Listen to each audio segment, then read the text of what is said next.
संडीला के एक व्यक्ति थे, उनका नाम था सूरध्वज जी। क्या नाम था? सूरध्वज। और वृंदावन के मदन मोहन लाल जी के रूप के इतने इतने आसक्त थे कि उनको यह रहता था कि मैं कब छुट्टी मिले और वृंदावन जाऊं और मदन मोहन जी का दर्शन करूं। आजकल मदन मोहन लाल जी जब करौली राजस्थान में विराजते हैं। बहुत सावधानी से सुनना, सब लोग इधर देखो, बहुत सुंदर भाव है। तो सूरध्वज जी वृंदावन तो नहीं जा पा रहे थे, बहुत व्यस्त थे, एक राजा के यहां कुछ कार्य करते थे। तो उन्होंने क्या किया, एक दिन वो दुकान बाजार में घूम रहे थे तो ताजा ताजा गुड़ आया दुकानों पर, और गुड़ देख करके महाराज सूरध्वज जी के मन में आया कि ये गुड़ मेरे मदन मोहन लाल जी को पहुंचना चाहिए सेवा में वृंदावन। तो उन्होंने जाकर के और दुकानदारों से कहा, भैया ये कितना गुड़ है? बोले इतना है। बोले एक काम करिए ना, मैं एक तांगे वाले से बात कर लेता हूं, आप सारा गुड़ रखवा करके वृंदावन भिजवा दो। दुकानदार बोले भैया भिजवा तो देंगे, इतना रुपया लगेगा। बोले उसकी चिंता नहीं है। बोले इतना रुपया तांगा वाला ले लेगा। बोले उसकी भी चिंता नहीं है, आप बस गुड़ भिजवा दो। दुकानदार ने कहा, देखिए भगवान मैं भिजवा तो दूंगा, लेकिन मेरी एक जिज्ञासा है। बोले क्या? बोले आप इतना पैसा खर्च कर रहे हो, यहां संडीले से इतना सारा गुड़ तांगे में धरवा करके वृंदावन भेज रहे हो, इससे कम रुपया में तो आप वृंदावन से ही गुड़ खरीद करके ठाकुर जी को अर्पित कर दो। और कोई संडीले में कोई बहुत प्रसिद्ध गुड़ होता है ऐसा भी नहीं है, सामान्य गुड़ है, बस हाँ ये संडीले का गुण है। आपको यहां से क्यों भिजवाना इतनी दूर? वृंदावन 3 दिन लगेंगे और इतनी मेहनत करके इतना पैसा खर्च करके आप वृंदावन से किसी को बोल दो कि भाई वृंदावन कोई जा रहा हो, वहां से गुड़ खरीद के ठाकुर जी को अर्पित कर दो। बोले तू नहीं जानेगा, मैं ठाकुर जी का प्रेमी हूं, और प्रेमी अपनी वस्तु जब भेजता है तो प्रेमी के द्वारा दी गई वस्तु चाहे वो कैसी भी हो वो बहुत प्रिय लगती है, वो कैसी भी हो बहुत प्रिय लगती है। सूरध्वज जी ने वो गुड़ संडीले से भिजवाया, 3 दिन लगे महाराज वृंदावन पहुंचने। वृंदावन जब गुड़ पहुंचा तो रात्रि अर्धरात्रि का समय हो रहा था, 11-12 बज रहे थे। गुड़ आकर के मदन मोहन जी के मंदिर के बाहर आकर के तांगा खड़ा हो गया। बोले अब सुबह तक का इंतजार करो, गोसाई जी आएंगे तब उनको देंगे। लेकिन महाराज रात्रि 12 बजे ही गोसाई जी के स्वप्न में मदन मोहन लाल जी आ गए। गोसाई जी बोले कहो जय जय, क्या आज्ञा? बोले कि जल्दी द्वार खोलो और बाहर गुड़ आया है, वो गुड़ जल्दी भोग प्रसादी उसकी बनाओ और मेरे को थाल में रख करके गुड़ का भोग लगाओ। गोसाई जी बोले भगवान रात के 12 बज रहे हैं, अर्धरात्रि का समय हो रहा है, 3-4 घंटे और थोड़ा इंतजार कर लो। 3-4 घंटे में मंगला आरती का समय हो जाएगा तो सुबह मंगल भोग में गुड़ का ही भोग लगा देंगे। अब 3-4 घंटे के लिए मुझे नहाना पड़ेगा, पूरा मंदिर साफ करना पड़ेगा, रसोई घर में सफाई करनी पड़े, फिर आपको उठाऊंगा, गुड़ लाऊंगा, भोग लगाऊंगा। भगवान इससे बढ़िया तो आप प्रतीक्षा कर लो 3-4 घंटे। तो मदन मोहन लाल जी रोने लगे स्वप्न में। बोले उसने 3 दिन पहले संडीले से गुड़ मेरे लिए भेजा है, मैं 3 दिन से प्रतीक्षा कर रहा था कब गुड़ आएगा, मेरे रोज मुंह में पानी आ रहा था।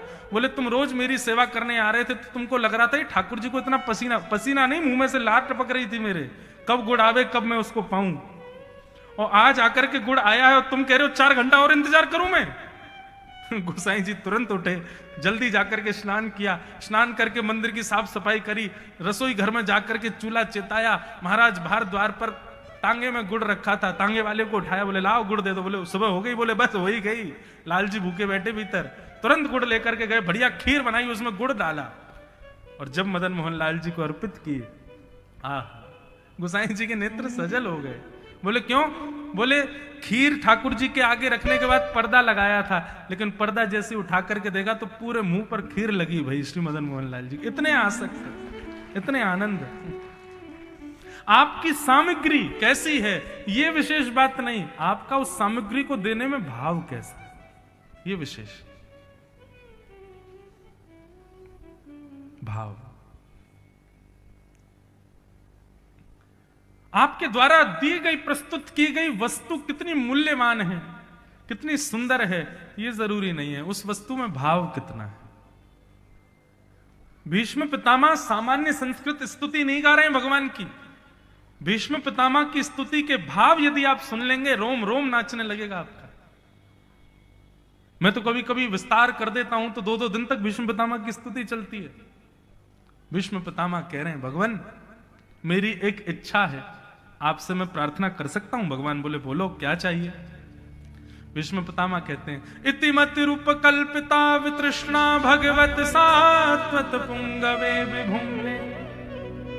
हे नाथ, एक कृपा कर दो। क्या? मैं मृत्यु से पहले अपनी अंतिम इच्छा पूरी करना चाहता हूं। भगवान बोले क्या है तुम्हारी अंतिम इच्छा? बोले मेरी एक बेटी है, उस बेटी, कुंवारी बेटी का ब्याह करना चाहता हूं। भगवान बोले भीष्म पितामह तुम तो बाल ब्रह्मचारी हो, तुम्हारा तो ब्याह ही नहीं हुआ, तुमने तो शादी नहीं करी, तुम्हारी बेटी कहां से हो गई? भीष्म पितामह बोले भगवान भाव समझिए, हर व्यक्ति की बिना विवाह की एक बेटी होती है, और उस बेटी का नाम क्या है? मति, बुद्धि। बेटी कौन? जो पिता से अपनी इच्छा पूरी करवाए, मां से अपनी इच्छा पूरी करवाए, वो बेटी। ये मति रूपी बेटी आपने सबको दे रखी है भगवान। ये कहती है ये खाना है तो वही खाते हैं, ये कहती है वहां जाना है तो वहीं जाते हैं, ये कहती है ये पहनना है तो वही पहनते हैं। भगवान ये बेटी तब तक इच्छा करती है जब तक ये कुंवारी रहती है, लेकिन जैसे इस बेटी का ब्याह सुयोग वर से हो जाए तो फिर बेटी वो इच्छा करती है जो वर की इच्छा हो, और इस बेटी के लिए सुयोग वर आज मुझे मिल गया है। भगवान बोले कौन? बोले आपसे अच्छा वर कौन हो? अब देखो बात समझो, भीष्म पितामह ने सीधे ऐसा नहीं कहा कि मैं अपनी मति आपके चरणों में अर्पित कर रहा हूं, नहीं, ये तो सीधी सीधी बात है। अब इसमें भाव जोड़ दिया, क्या? मति रूपी बेटी और श्री कृष्ण रूपी जमाई। हे जमाई, आप मेरी मति रूपी बेटी को स्वीकार कर लो। क्यों? बेटी विवाह से पहले अपनी इच्छा पूरी करवाती है और विवाह के बाद अपने पति की इच्छा पूरी करवाती है। इसलिए नाथ, मेरी बेटी के पति यदि आप बन जाओगे तो मैं वही करूंगा जो आप चाहोगे, इसलिए मेरी मति को स्वीकार करो। भगवान बोले वाह भाई भीष्म पितामह, क्या तरीके से तुम स्तुति गा रहे हो, मैं तो प्रसन्न हो गया। भगवान बोले अब जब रिश्तेदारी कर ही रहे हो तो पूरी अच्छी तरीके से करो। भीष्म पितामह बोले बताइए। बोले बेटी को वर पसंद ना हो तब तक ब्याह नहीं करना चाहिए। बेटी जब राजी हो जाए कि हाँ मैं राजी हूं, मैं तैयार हूं, तभी ब्याह करना चाहिए। तुम्हारी बेटी को हम पसंद नहीं है, तुमको पसंद है, मैं ससुर जी को पसंद है, बिटिया को पसंद नहीं, तो फिर ब्याह कैसे हो?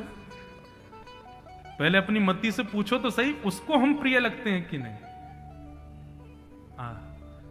भीष्म पितामह कहते हैं भगवान आपको देख करके आपसे प्रेम किसको नहीं होगा? त्रिभुवन कमनम तमाल वर्णम रविकर गौरवरांबरम दधाने। आपको देख करके आपसे किसको प्रेम नहीं होगा? आपका रूप इतना सुंदर। भीष्म पितामह कहते हैं, और उस पे भी आपका श्रृंगार। बोले एक तो आप वो तमाल वर्ण के, तमाल वर्ण कहते हैं, ठाकुर जी काले नहीं है, ठाकुर जी कैसे हैं?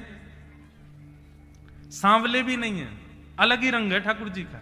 जैसे गहरे समुद्र का रंग होता है, जैसे घने बादलों का रंग होता है, उस रंग का वर्णन नहीं किया जा सकता, ऐसा रंग है ठाकुर जी का। बोले हे नाथ, एक तो आप थोड़े से सांवले से हो, तमाल वर्ण के हो, उस पर भी आप ये पीली पीली बगलबंदी पहन करके जब चलते हो ना नाथ, तो मेरी मति क्या, तीनों लोग आपके रूप पर न्योछावर हो जाता है भगवान। अकबर की पत्नी ताज बेगम हमारे वृंदावन आई। अकबर भारत हिंदुस्तान, शहंशाह हिंदुस्तान, राजा है पूरे भारत का, कहीं भी जा सकता है। वृंदावन आई और महाराज वृंदावन से जैसे गोवर्धन गए तो गोवर्धन पर्वत पर श्रीनाथ जी विराज रहे थे मंदिर में। गुसाई जी से जाकर के अकबर ने कहा कि देखिए हमारी तो ज्यादा इच्छा नहीं है, पर हमारी पत्नी की इच्छा है आपके खुदा को देखने की, वो है कैसे? तो गुसाई जी बोले देखिए भगवान क्षमा करना, हमारे यहाँ हिंदुओं को ही प्रवेश है मंदिरों में, आप तो अच्छे राजा हैं, पर कई विजातीय राजा जो मंदिरों में प्रवेश कर जाते हैं और मंदिर तोड़ देते हैं, इसलिए नियम है कि अब बस हिंदू ही जा सकते हैं। पर ठीक है, हम आपकी पत्नी देखना चाहती है तो उसको एक खिड़की से दिखा देते हैं। और एक खिड़की से जैसे ही ताज बेगम को ठाकुर जी का दर्शन कराया, महाराज अब तो ऐसी स्थिति हो गई, कृष्ण तन कृष्ण धन कृष्ण ही हमारो मन, कहीं भी जा रही है उनको कृष्ण ही कृष्ण दिखाई दे रहे हैं। अकबर कुछ बात कर रहा है लेकिन ताज बेगम एक अलग ही सोच में है। जब से देखा है ठाकुर जी की उस मधुर छवि को, आहा मेरो मन गिरधर छवि पे अटक्यो, ललित त्रिभंगी चाल पे चल के चिबुक चारु गड़ी ठटक्यो, मेरो मन गिरधर छवि पे अटक्यो। ताज बेगम को बुखार आ गया। बड़े बड़े वैद्यों ने, बड़े बड़े चिकित्सकों ने, हकीमों ने आकर के उसको ठीक करने का प्रयास किया, लेकिन ज्वर दूर नहीं हुआ। तो एक दिन ताज बेगम ने अपने पति अकबर से कहा, मेरा ज्वर दूर नहीं होगा ऐसे। बोले क्यों? बोले ये प्रेम का ज्वर चढ़ा है। अकबर बोले किसके प्रेम का? बोले वृंदावन चंद, वृंदावन बिहारी लाल के प्रेम का है। मैं आपसे प्रार्थना करना चाहती हूं, मुझे वापस वृंदावन भेज दो, मैं सदैव उनको देखना चाहती हूं बस। ताज बेगम का एक पद है, उसमें वो क्या कहती हैं? सुनो दिल जानी मेरे दिल की कहानी। जब ताज बेगम वापस वृंदावन आई और वृंदावन आकर के ठाकुर जी का जब उसने दर्शन किया, तो कई लोग ताज बेगम को मंदिर जाने से रोकते थे, मंदिर में प्रवेश नहीं करने देते थे। तो ताज बेगम क्या करती थी? द्वार पर बैठ जाती और दर्शन करके आने वाले लोगों से पूछती, कैसे लग रहे हैं ठाकुर जी? कोई कहता आज नीली पोशाक पहनी है, ऐसा मुकुट पहना है, ऐसे कानों के कुंडल हैं, ऐसे हाथों के कड़ूले हैं। तो रोज रोज पूछते पूछते अब ताज बेगम पता है क्या करती? बाहर की रेत में बैठ करके एक सीख से ठाकुर जी की छवि बनाती और अंदर से दर्शन करके आने वाले दर्शनार्थियों से पूछती, 2 मिनट मेरे साथ आइए ना। साथ ले जाके पूछती, क्या भीतर जो ठाकुर जी बैठे हैं वो ऐसे दिख रहे हैं? और जैसे ही वो व्यक्ति उस धूल में बने हुए चित्र को देखता, बोले बिल्कुल ऐसे ही दिख रहे हैं। ताज बेगम कहती, अब मेरे चित्त को शांति है। ताज बेगम दर्शन नहीं कर पाती है, बाहर बैठी बैठी केवल चिंतन करती है। आज नीली पोशाक होगी, सिर पर लाल पाग होगी, गले में मोतियों की माला होगी, थोड़े थोड़े चंदन लगा रखे होंगे, घुंघराले केश होंगे, ठाकुर जी ने आज खस का इत्र लगाया होगा। और फिर ये सब सोच के दर्शनार्थी से बोलती, भीतर जाके जरा बताइए ना आज ठाकुर जी कैसे। वो आके बताता, आज ठाकुर जी ने नीली पोशाक, लाल पाग, खस का इत्र, मोती की माला। बस ये सुनते ही नाचने लग जाते। सुनो दिल जानी मेरे दिल की कहानी, तेरे हाथ हूँ बिकानी, तेरे हाथ हूँ बिकानी, बदनाम भी सहूंगी।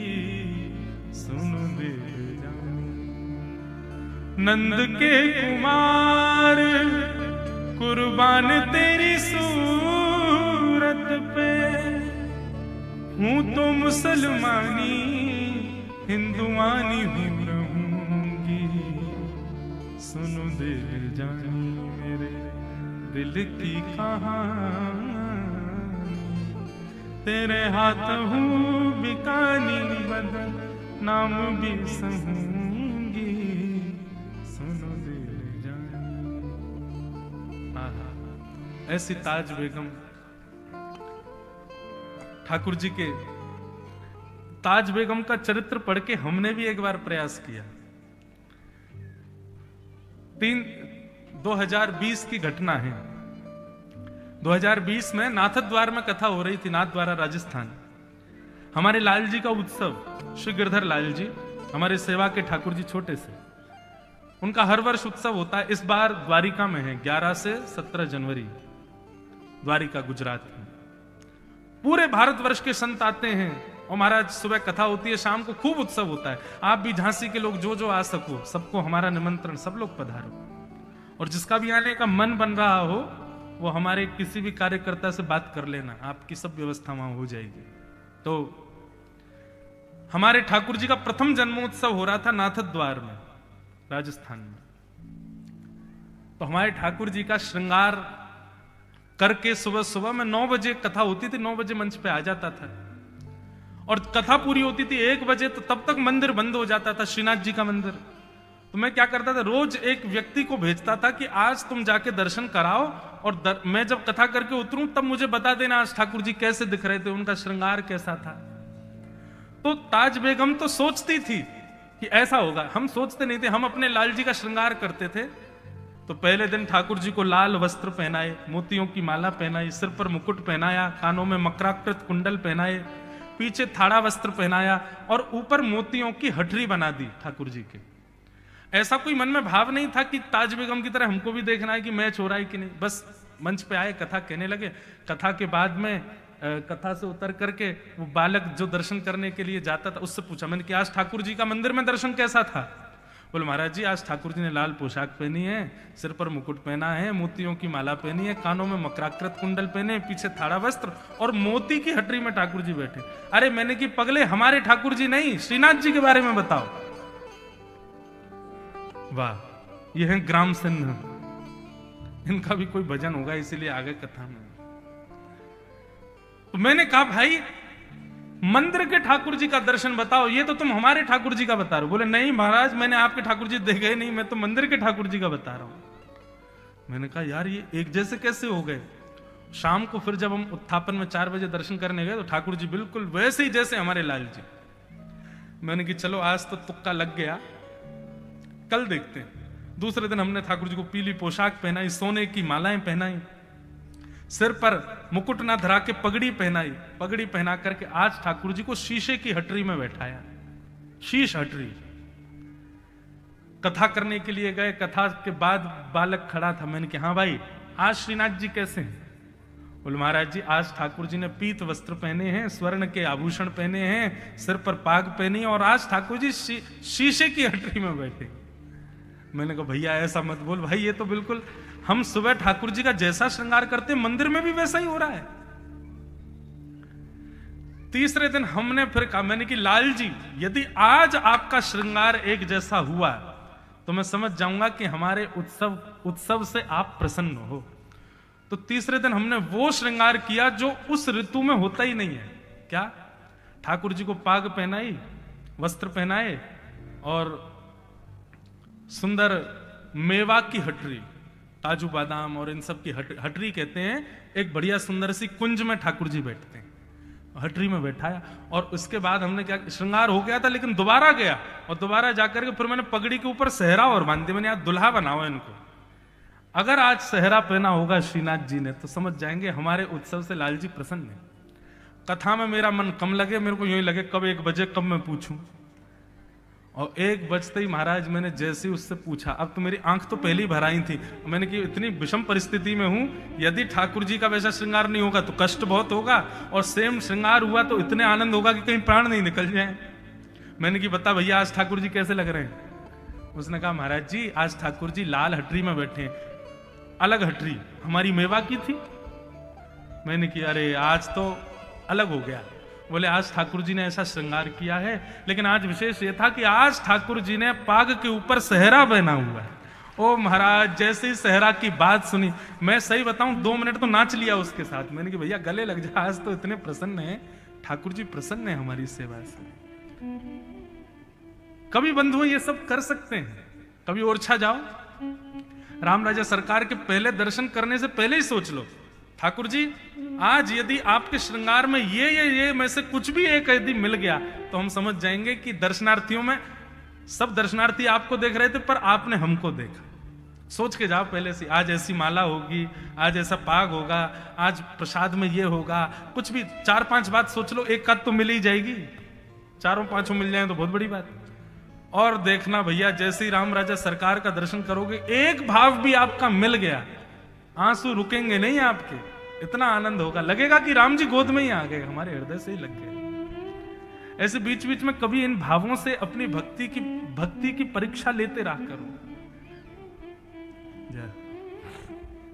कई लोग करते हैं, कई वैष्णव जन विचार करते हैं, हमारा इस महीने का पहले दिन ये सोच लेंगे 30 दिन का महीना है, 30 दिन के अंदर यदि वृंदावन से, जगन्नाथपुरी से, द्वारिका से, बद्रीनाथ से, कहीं भी किसी भी तीर्थ से कुछ प्रसाद हमारे घर आ गया, कोई संत यदि हमको दिख गए, कोई वैष्णव का दर्शन हमको हो गया, कोई ब्रजवासी यदि मिल गया, ओरछावासी, पन्ना निवासी कोई मिल गया, तो समझ जाएंगे ठाकुर जी प्रसन्न है। अब महीना भर आप देखो ना चाहते हुए भी भगवान को याद करते रहोगे, हर दिन आपके मन में यही भाव रहेगा आज कोई दिखे, सहज भक्ति होगी ठाकुर जी। भीष्म पितामह कहते हैं भगवान आपका रूप इतना सुंदर है, कौन ना मोहित हो उस रूप पर। मेरी बेटी को आप पसंद हो भगवान, मेरी मति रूपी पुत्री से आप विवाह कर लो। भगवान ने कहा भैया सुंदरता से काम नहीं चलता, दामाद के अंदर बहुत सारे गुण देखने पड़ते हैं, सुंदर हो, शौर्य हो, स्वभाव हो, समझदारी हो, सारे गुण देखने चाहिए। भीष्म पितामह बोले जितने गुण आप बताओगे मैं सब आपके अंदर दिखा दूंगा। सर्वगुण संपन्न संसार में ठाकुर जी आप ही हो। इसीलिए श्रीमद् वल्लभाचार्य जी महाराज मधुराष्टकम गाते हैं। अधरम मधुरम वदनम मधुरम। आओ सब लोग मधुराष्टकम का पाठ करें।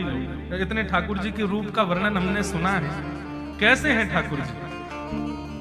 अधरम मधुरम वदनम मधुरम, अधरम मधुरम वदनम मधुरम, नयनम मधुरम हसितम मधुरम, हृदयम मधुरम,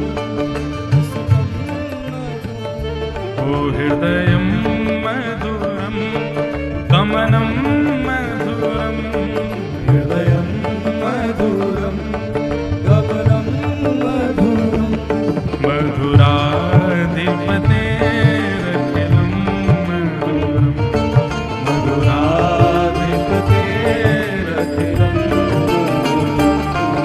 बंधुओं, मधुराष्टकम में श्रीमद् वल्लभाचार्य जी का भाव ये है कि भाई कोई व्यक्ति कहे कि ये व्यक्ति बहुत सुंदर है, लेकिन उस सुंदर व्यक्ति में भी आप एक अवगुण तो निकाल ही लोगे। संसार में कितना भी गुणयुक्त व्यक्ति क्यों ना हो, उसके अंदर कोई ना कोई कमी तो होगी। लेकिन हमारे मदन मोहन लाल जी, हमारे वृंदावन बिहारी लाल, राधा रमन लाल, युगल किशोर सरकार, हमारे राजा राम सरकार, ये यदि कभी प्रत्यक्ष मिल गए ना, इनमें एक भी अवगुण आप दिखा नहीं सकते। हंसते भी मधुर हैं, चलते भी मधुर हैं, बोलते भी मधुर हैं, लेटते भी मधुर हैं, और कहां तक कहें हमारे वृंदावन बिहारी लाल तो रोते भी मधुर हैं, सब मधुर हैं। इसीलिए कह रहे हैं मधुराधिपतेरखिलम मधुराधिपतेरखिलम मधुरम, वचनम मधुरम चरितम मधुरम, वसनम मधुरम वलितम मधुरम, वचनम मधुरम चरितम मधुरम, वसनम मधुरम वलितम मधुरम, चलितम मधुरम भ्रमितम मधुरम, चलितम